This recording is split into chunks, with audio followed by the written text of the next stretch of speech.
Hello, everyone. In this podcast, we will be discussing sensitive topics such as sexual assault. It's important to take care of yourself while listening.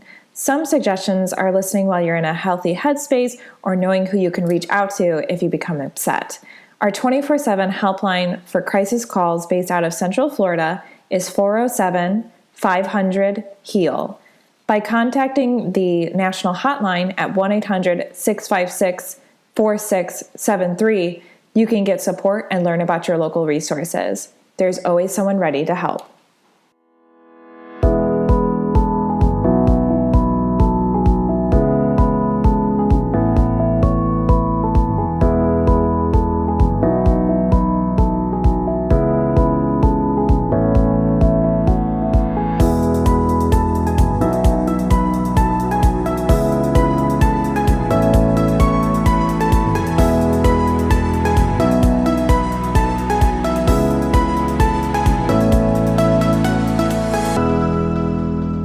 Welcome to the Victim Service Center podcast. Here we sit down with professionals that serve survivors and victims of trauma or those who have experienced violence and have conversations about social issues.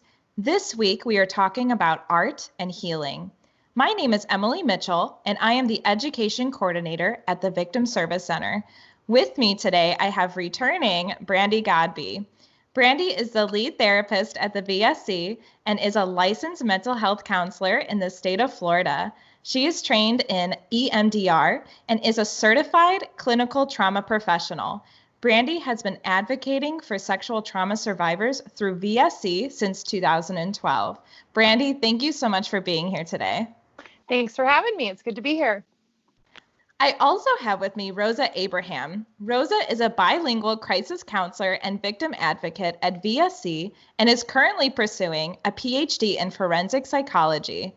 She is also a member of the Florida Response Team and other community task forces in Central Florida to advocate for individuals healing from trauma.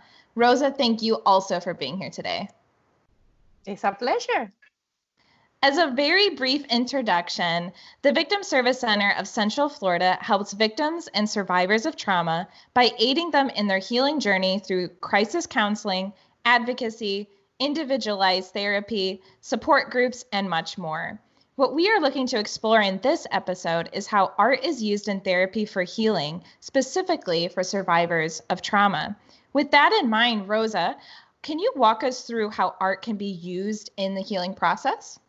Absolutely. So I wanted to give you guys a little bit of a conceptual background and offer you some concepts that we can integrate with this awesome topic. So for example, Alba in 2017 published an article indicating that art has an active implication of neurobiological and psychological traits that enhances the processing capacities of our system.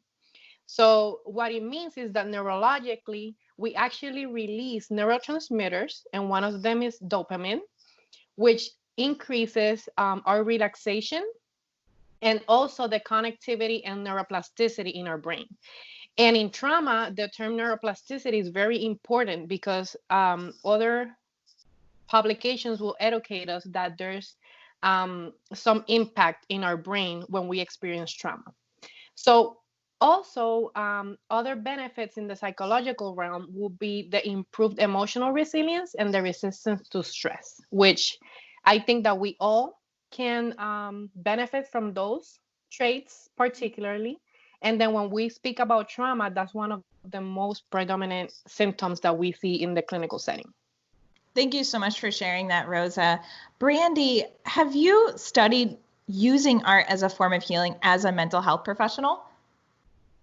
I have done that on my own. I don't have any, professional trainings, and I'm, not, I don't have a degree in art therapy. I'm not a certified art therapist or anything like that. But being trauma informed, it's been important to explore different ways to help folks heal from trauma. Not everybody's the same in that regard, and a lot of trauma is stored non-verbally. So art is a wonderful way to be able to access some of those experiences and process the emotions connected to it. And then I think just personally speaking, I've always been a fan of creation in general. I believe that life is art, that we create our experiences and we have the ability to just enjoy so much about living when we embrace all elements of art. So there's probably a little bit of a personal bias there too. Thank you so much for sharing that. I love that. Rosa, I know that you recently wrote a blog for the VSC, and I wanted to see if you could speak a little bit about that blog and what inclined you to write about this specific topic. Definitely. So during this pandemic social crisis, I was sitting at home and I was thinking on how I could use it as a coping mechanism for myself. There's a lot of changes going on at work, personally, socially. So I found myself going back to painting, and I haven't done painting in a while. So I was thinking, how can I translate this information and maybe this tool to other people without being so technical? I just want to be an informative piece where people can understand how art could be our tool right now in these stressful times. So I also started watching a lot of documentaries about ancient cultures and Egypt. And I was like, look, generations and civilizations use art to communicate, to illustrate how they developed their civilization, or even to give us information about their concerns or their learning processes. So I was like, I need to write something about this. And that's how the blog basically came a reality. So I speak a little bit about the historical aspects of art very briefly. I mentioned some types of different arts that could be incorporated in our practices. Not everything is painting or drawing. There's many other areas to explore. And then I finalize with a challenge, a social challenge for individuals to try it, to give it a try to this art thing and showcase their efforts and maybe educate us in something that it was a result of them trying something new. And in that sense, going back to the benefits of art, we can also mention, as Brandy was talking about, their creative thinking is actually evidence through articles in art therapy that it promotes creative thinking, it improves mental clarity and focus, it increases the capacity for us to solve problems, make decisions, and think critically, and it boosts our self-esteem. I would also like to add, this is not certified, but it works for me, that is an empowerment tool. I feel every time I get to use my creativity or I get to illustrate an idea without necessarily having to explain it, I feel empowered. I feel in control of my thoughts and maybe a future vision. Yeah. So I definitely encourage everyone to take a look at the blog and experience art in a different way, and maybe start, exploring documentaries and something that could ignite that creativity. Thank you so much. I know I read the blog and I loved it. So thank you for writing that, Rosa. It's wonderful. So definitely check it out. I love how you talk about the history of art and then have that challenge at the end. It really inspired me to create some art. So thank you, Rosa. Brandy, you mentioned, being trauma informed. So can you talk a little bit about what it means to be trauma informed when it comes to therapy? I saw that question and I was like, maybe that's my third podcast introduction, because I feel like we could do a whole podcast on being trauma informed and trauma informed care. But in terms of what we're talking about today, we want to create safety and we want to create understanding, right? Like, it's not what's wrong with you, it's what happened to you. And in the terms of using these artistic expressions or interventions, we want to create a platform that can be safe for people to explore communicating what happened. Like Rosa was saying, we're talking about creation and creativity, but it's also communication and it's also curiosity. A lot of art can inspire curiosity and, the lived experience, what it means to be human, and very broad existentialist terms. But for trauma survivors, it can create a platform or a vehicle to explore and make meaning of some traumatic events that have happened. So when we're trauma informed, we're considering those things. We're also remembering that trauma is not stored in a perfectly sequential linear process. So the beauty of using these alternate vehicles of therapeutic interventions is that we can sometimes access certain things, but we can also create a deeper insight. Through these explorations and interventions, different connections can be made, and that person's doing that just by utilizing what really is like a safe when developed in a safe environment, a safe method. And then they began to trust themselves a little bit more because that was there to begin with all along. So it can be a really fun process for people to reignite that connection with themselves as well. Perfect. Thank you so much. I love the way that you said that. Awesome. Rosa, how does the Victim Service Center help facilitate healing through art? And how long has the VSC been incorporating art as a tool for healing?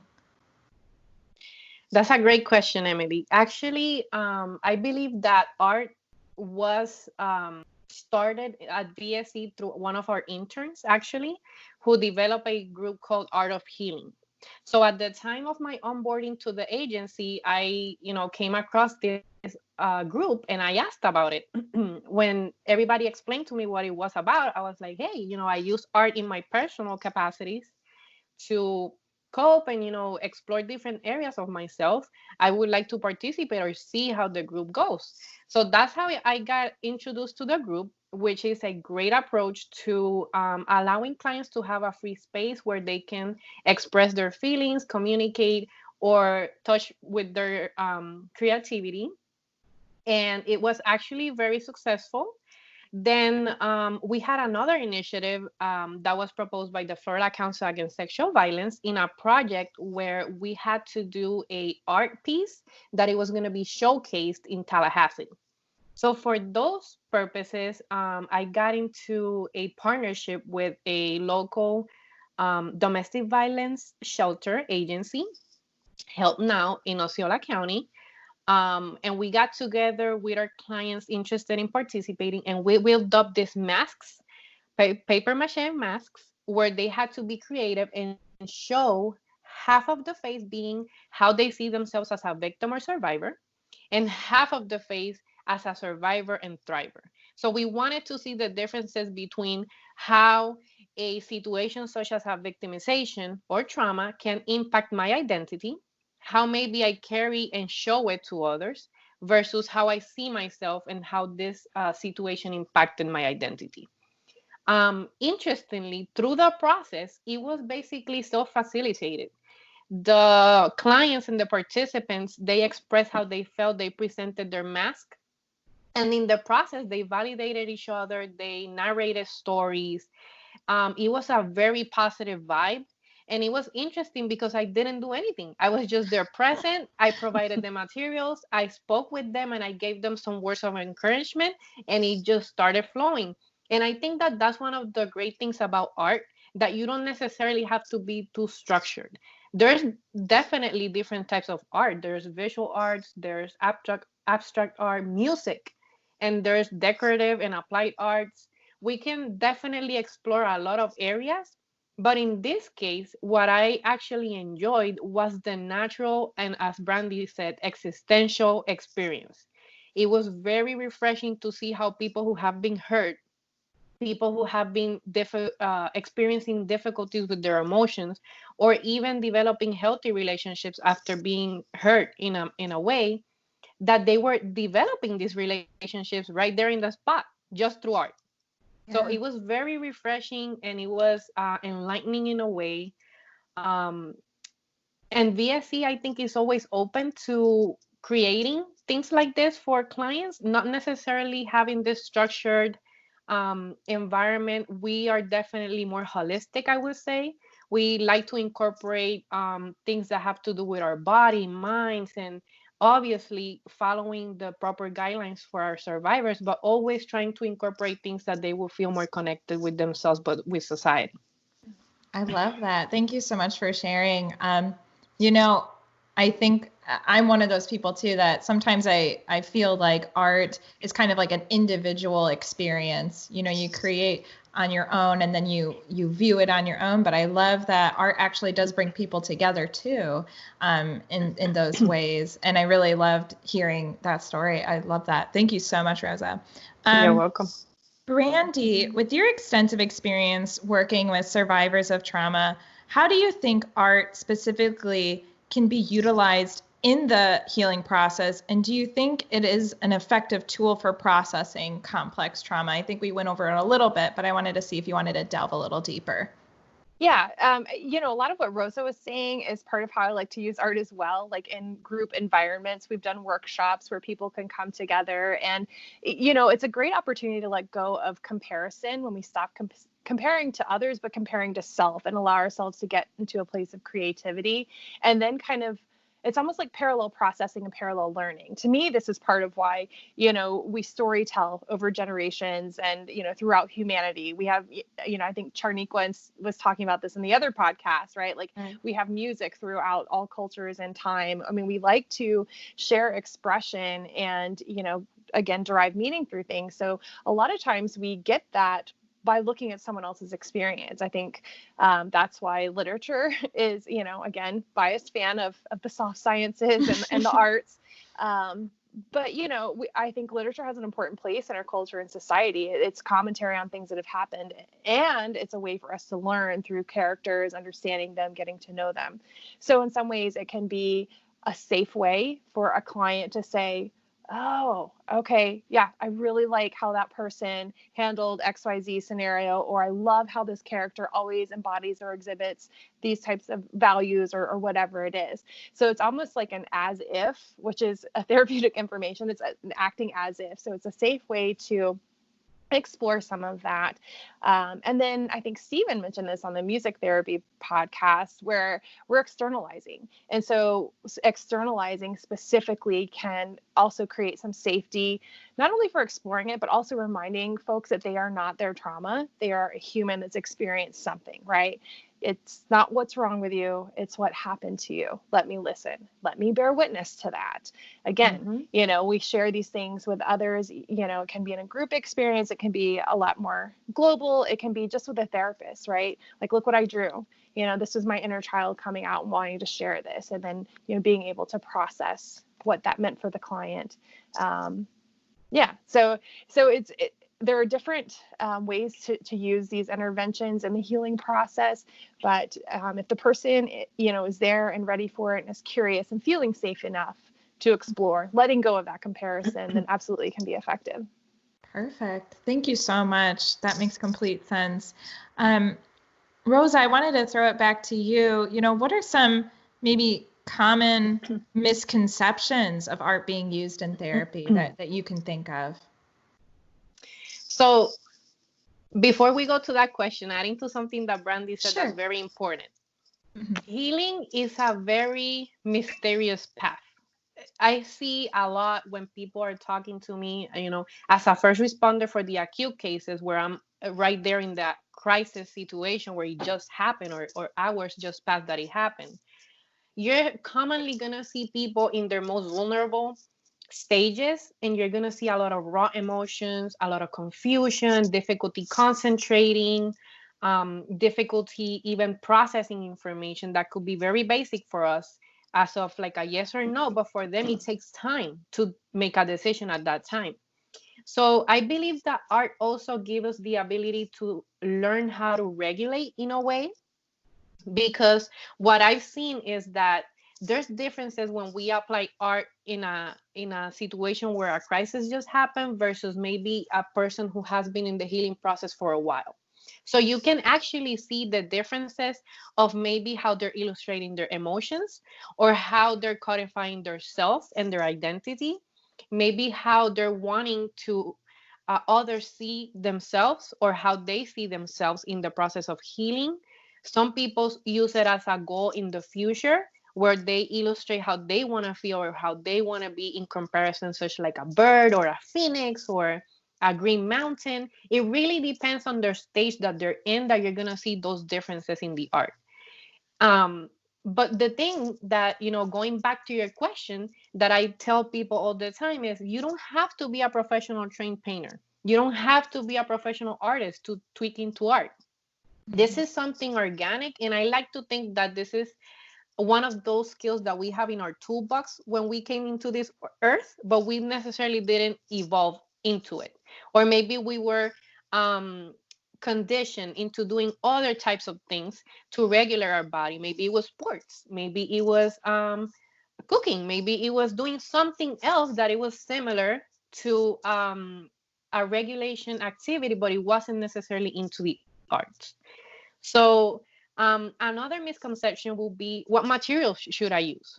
Do I have all the materials that I need? I never used that material. I've never painted in acrylics. But then one day you're just playing and exploring with a paintbrush, and it turns out that you understand how it works and that you have a natural skill to create a beautiful piece of art.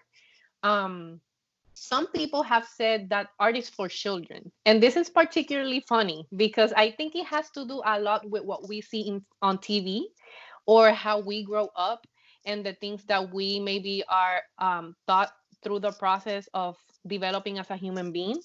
Where sometimes to distract a kid, we give them a coloring book and some crayons or pencils, and just that's something for them. Or maybe in the process of going to school and the kids, growing up and doing art crafts and bringing them home with, the rice and the paper plate and stuff like that, that it becomes something childish. But let me tell you something. If I've learned um, in this process of insight and reflection of practicing art is that we all have that children there. We're just evolving into an adult, but there's things that we still enjoy. And to me, art is connecting to my inner child. And that's why I believe that sometimes when we're going through traumatic experiences or stress or things that we can't necessarily process right now because they could be emotionally intense, going back to art allows you to maybe soothe your mind and your body. And we just saw how this article that I spoke about in the beginning, they certified scientifically that there's neurological and physiological changes in our body through art. So it's just something that I would like for people to start exploring on thinking about doing something new, exploring strengths, and not thinking so much about the limitation. Maybe the first painting wasn't what you were expecting, but maybe perfecting that technique is going to end up being a beautiful piece of art that people go to your house and enjoy. So definitely focus more on what you want to create and how you feel rather than the final product. And then the last one that I would like to mention is that often people think that it has to be perfect, that it needs to be picture perfect for Instagram or Facebook, or that it has to be perfect for a museum. So they have this illusion that art signifies perfection. Um, and you're often going to see how we live around art. Structures are art. If you go to the park, you're going to see that, there's fountains and there's different murals and things around town that are art. It's just that there are different types of art. It's not the traditional canvas with a painting on it. So I think that if we've changed our scope, we're going to see that we're actually capable a lot about creating new things. And it has to do with art because art is embedded in our genes in a way. I love that. Thank you so much for sharing, Rosa. I think, art definitely is an approachable thing, and it can be an approachable thing. It shouldn't be something that we're scared to try out. And there's so many different ways to do that, like you mentioned before. So thank you so much for sharing that. Brandy, do you use art in any of your sessions? And if you do, what does it look like? And do you combine art with other forms of therapy? Yeah, so I talked a little bit earlier about how I'll use, I see this as a vehicle for exploring aspects of the self.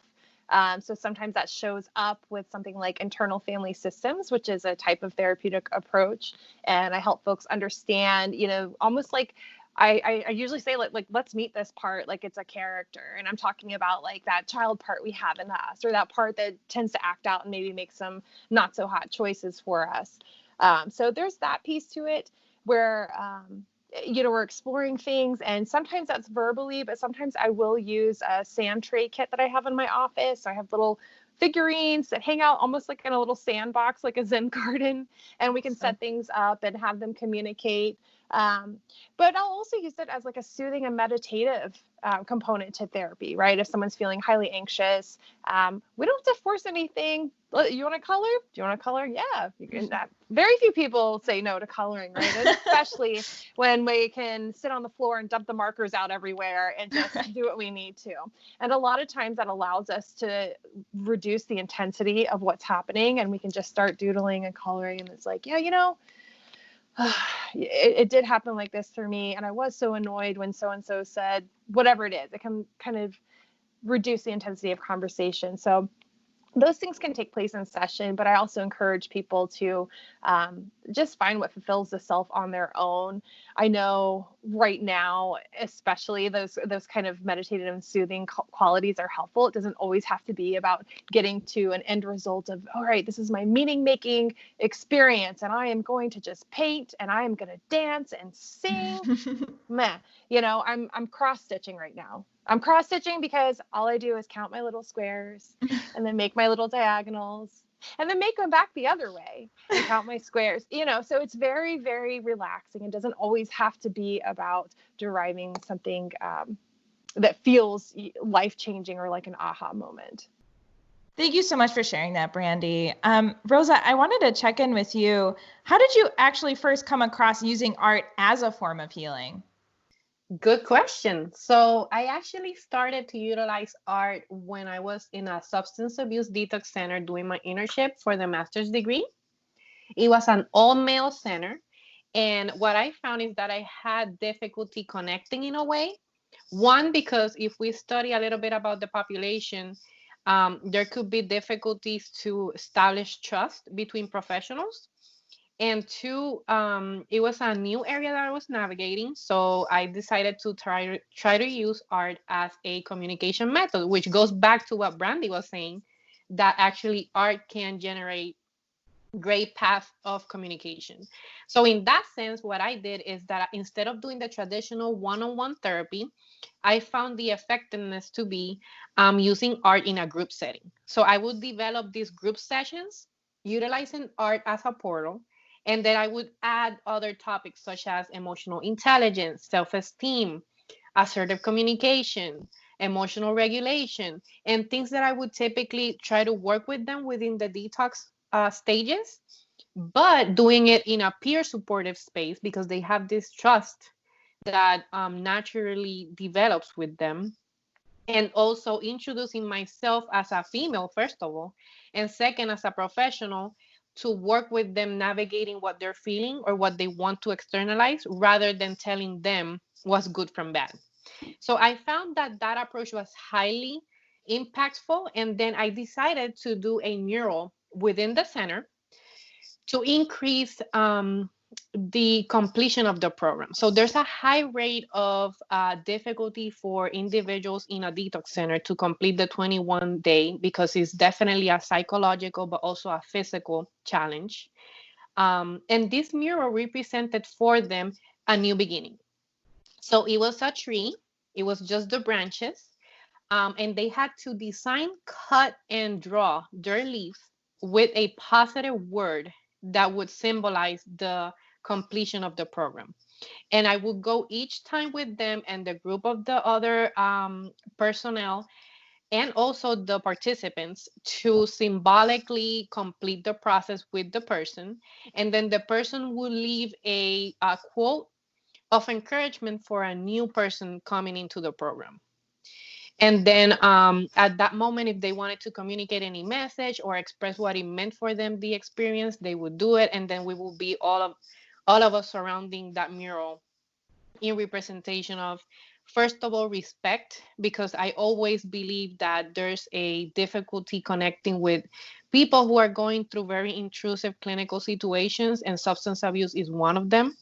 So I always encourage this recidivism of, let's always treat people with respect. Let's always encourage and motivate other aspects and not what the behavior that I'm going through or the situation that I'm confronting as a label, which is something that Brandy also mentioned.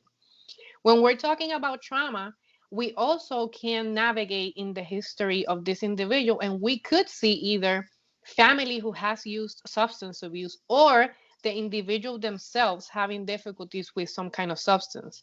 And it's very enlightening to see how something like art, as simple as it was actually communicating new tools, skills, and ways in that they could process their own experience. And then most recently, I had a case with a minor where she had a lot of difficulties speaking to me in sessions, but she seems to always be carrying this journal.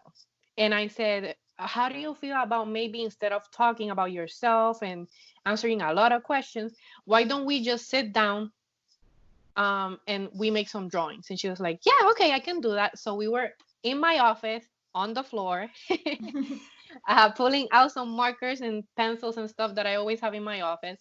And we sat down and we drew 5 different images of herself.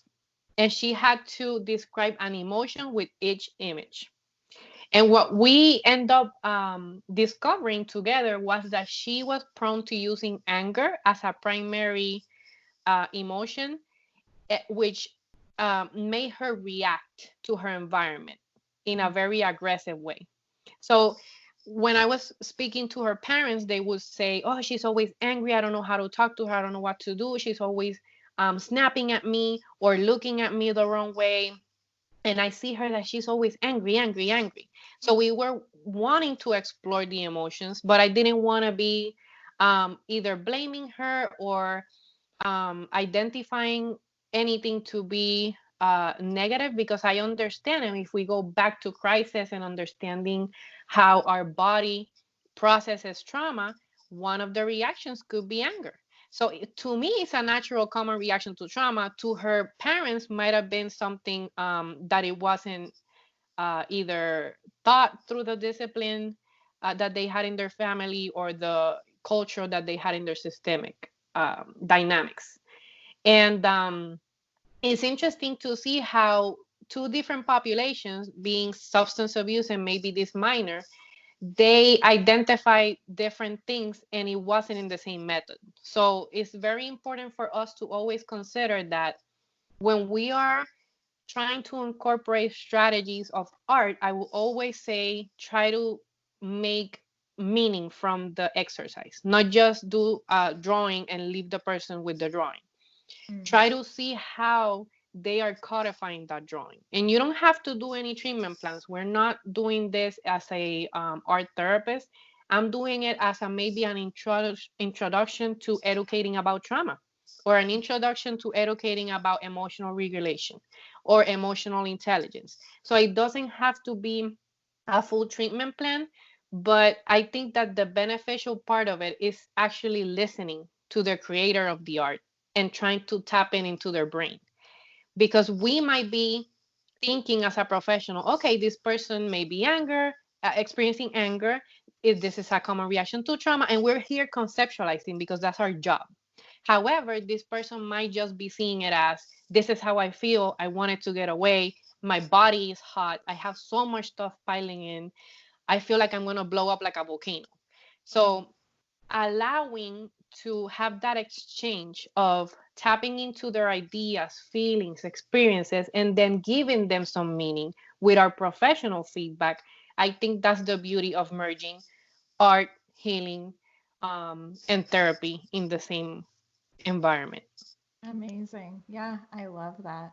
Yeah, I just wanted to add, because Rosa, I agree, like sometimes those physical components, right? Like somatic experiencing of what's happening in a session is just as important. So even if someone can't come to some insightful conclusion or aha moment, like I was saying earlier, it's just as important to memorialize, like, whoa, this is what anger feels like. It feels like, this heat in my skin. It feels, having people really memorialize the physical components of what's going on as well. And that is part of the work, right? Like incorporate that as part of being trauma informed, is bringing the body into the work as well. So just wanted to add that. So thank you for sharing, Rosa.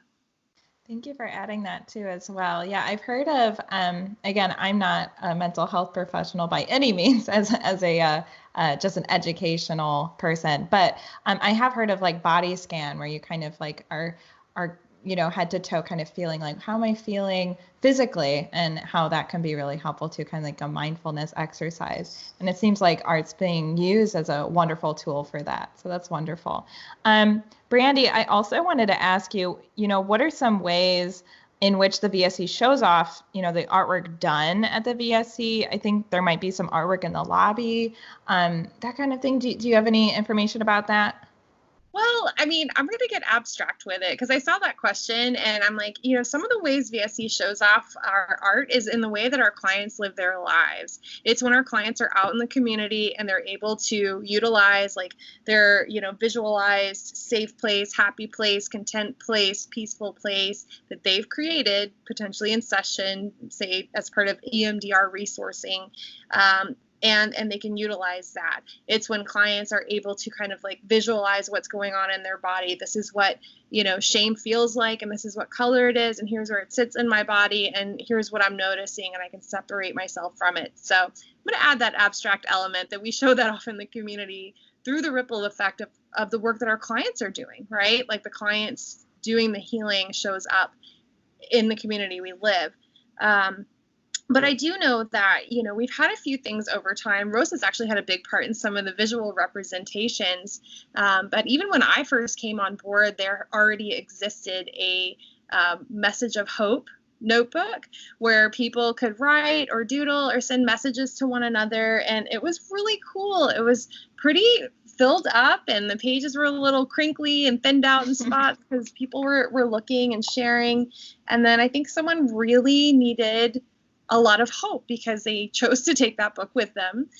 So we have a new book in the lobby or reception area now that's, and I still look at it, if I have to run into the office, we're doing remote work for the most part, of course, but I look at it and I see those empty pages and I think it's wonderful. It's a way for us to continue growing, right? Creation is constantly evolving. The people who come in through these doors are changing. Even when it's through a screen, right? We're still growing and changing. So, it's through written word. I think through the holidays, sometimes there have been opportunities to share similar messages of healing or experience or just kind of color or draw things. And I know at Pride, and we're going to be coming up on Pride Month soon too, but we've had some boards at our booth and people can come and write and draw messages of hope. So that collaborative element, I guess, is what I'm getting at the heart of.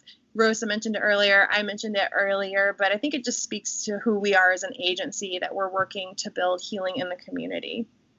Very cool. Thank you so much for shedding light on that, Brandy.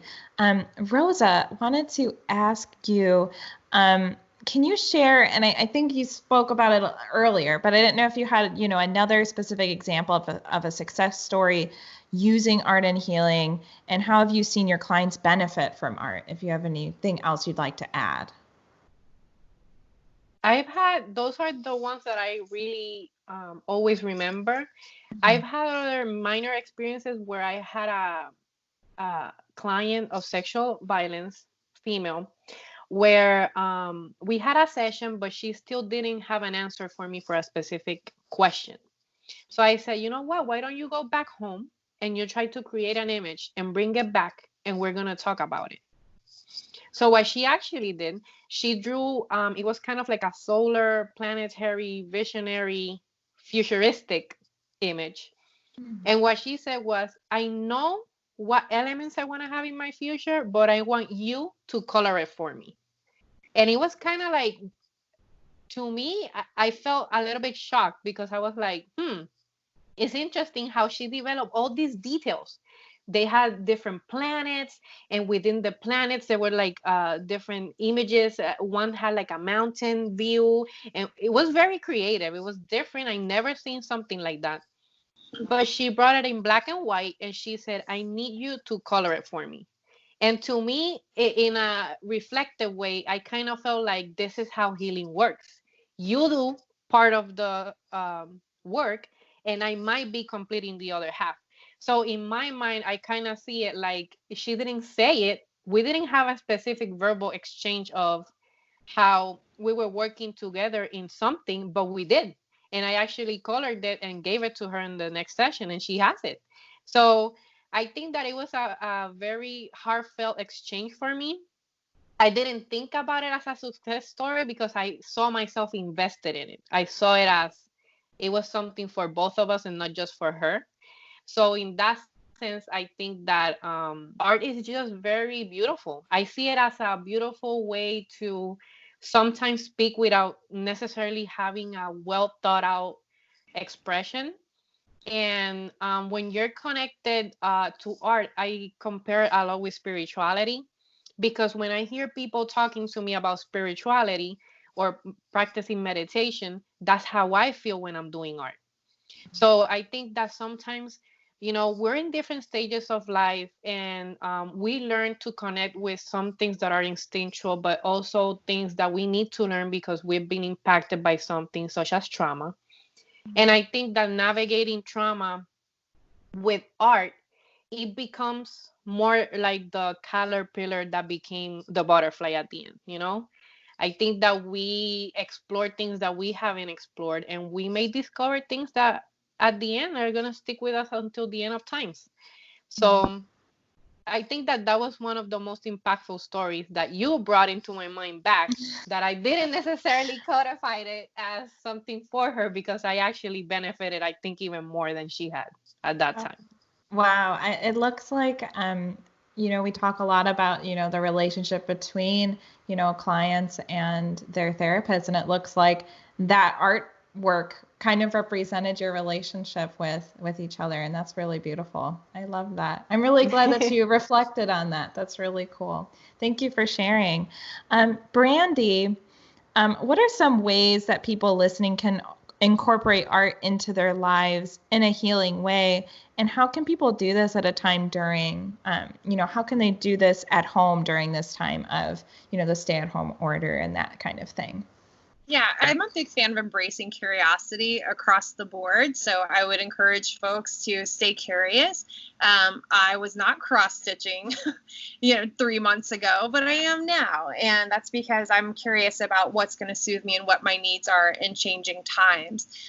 So I would encourage folks to explore what feels right for them at that time, and then realize that can change. Years ago, I made jewelry and I enjoyed beading. Well, I look at my bead boxes collecting dust over there, and I just don't want to do that right now, and that's okay. It's not what's bringing me what I'm looking for. So I think remembering that there isn't a one size fits all for expression, for soothing, but also for the time. We're going to change and we're going to have different needs. We don't go to a single coping method every single time. So we want to be able to explore those things. And then also, using that same frame of curiosity, maybe kind of going back through and, revisiting things that they once loved. I love dance. Dance brings me immense joy and the full emotional spectrum. And it had been, a little while since I'd seen a certain dancer who recently passed away. And I saw on Instagram and I was just like, oh my gosh, I remember this solo that he did and I watched it. And even as I'm talking, I still feel emotional because I just thought he was a beautiful dancer and I could feel everything that he was expressing through his movement, through his choice of song. And it allowed me to kind of reconnect with the feelings of strength and empowerment that I felt he was expressing.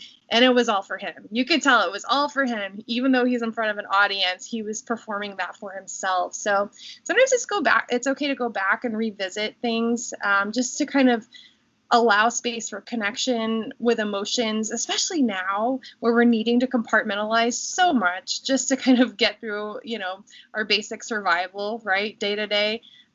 So I think it's okay to teeter back around into things, but also to always remain curious and see if there's something new or, something different. I think, and if any clients are listening, they're going to laugh, but they know I'm a fan of journaling, and it doesn't necessarily have to be storytelling, just kind of like writing words down, just letting it go, but just keeping that frame of this is for the sake of doing it right now. That's it. There doesn't need to be an end goal in mind when you're doing this at home. If one comes through, that's awesome. If some insight comes up, very cool. Might happen. could happen, feel welcome to share that with your therapist, but, allow yourself to kind of play and explore, and remember that you can arrive to different emotions through that exploration and curiosity. Rosa's story was so cool too, because what that captured was that communication, right? At the end of the day, I think artistic expression is about communicating the human experience with one another. I kind of said this earlier, right? We have done this for generations and across cultures, but it gives us that common humanity that can also be so healing. Yeah, absolutely. It's that expression and that communication, like you were mentioning. I mean, one of the first things that we did as human beings is communicate through art, right? Like cave drawings and stuff like that. So absolutely, kind of going back to that. Rosa, as a final question for you here, I think we talked a little bit about this, kind of breaking down the myth of art, using art and healing, but does the counselor or the client have to be skilled in art to utilize art in therapy? And what would you say to someone that is hesitant to use art as a form of healing? So like Brandy said in the beginning, I want to clarify that we're not professionals in the art therapy realm. There's a full specialization on art therapies, just like counseling, just like clinical psychology and social and all the list that we have of specializations in psychology. But if someone is highly interested in incorporating art therapy as a treatment plan and, as a complete scientific based approach, there's programs and there's universities who offer certifications and different levels of counselors being able to incorporate this into their practice. I am not currently pursuing this realm.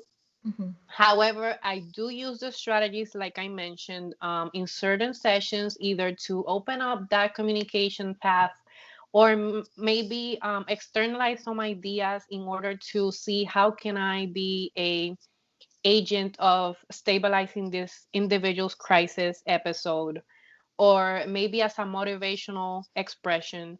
Other than that, as therapists, if we go back to psychology itself, we're always using strategies from different specializations.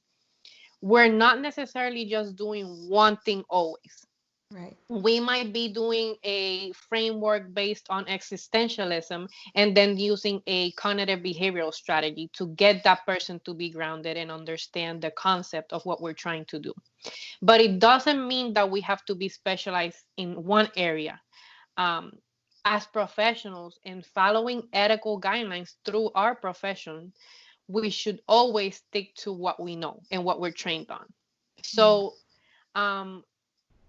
I always suggest to people, if it's something that you really want to pursue as a full-time therapeutical approach, scientific based, definitely go get trained and get your certifications in order. But as we have been saying through the whole podcast, art is something that is instinctual. It comes natural. As long as we're doing it in an exploratory manner and we're not diagnosing or determining anything that has to do with this person's future or giving it a power where this person could feel labeled, which I definitely always be careful with labels. We don't want to put labels on people. I think that we should explore it. If you're hesitant, maybe try it as an individual or in your immediate circle, maybe with family. Do a family night kind of game, or a one in paint session, or in your community. Try to explore art in a different way. And if you see that maybe it's going to be beneficial for you as a professional rather than you using it as part of your application and practice every day, then definitely pursue that route. I think that art, I use it more for myself. However, I've seen the benefit in certain cases where it's definitely the right tool. So I think that, keeping that insight, exploring those ideas, not being inside the box all the time. I'm a very creative person, and I don't like to be in the box. And people at the office can see it sometimes because I throw a lot of ideas at the same time. But, that's what keeps me moving. And I love to learn from other people. Sometimes listening that your ideas are too big and you need to narrow them down is what you need. And sometimes that motivates me to create art. You know, a conversation could make me create art just because I had this idea. Maybe I can't do it in reality, but I can do it in a painting. So those are the kind of things that if we learn how to shift, I believe they enhance the kind of person you are, and it creates better skills for you to continue impacting the community. Very cool. Thank you so much, Rosa. And as a final question for you, Brandy, is using art and healing different than other forms of specialized therapy? And I think we talked a little bit about it, but including music therapy or play therapy. And does using art and therapy offer other benefits? And I know we're not, you're both not art therapists per se, but I wanted to check in with you on that.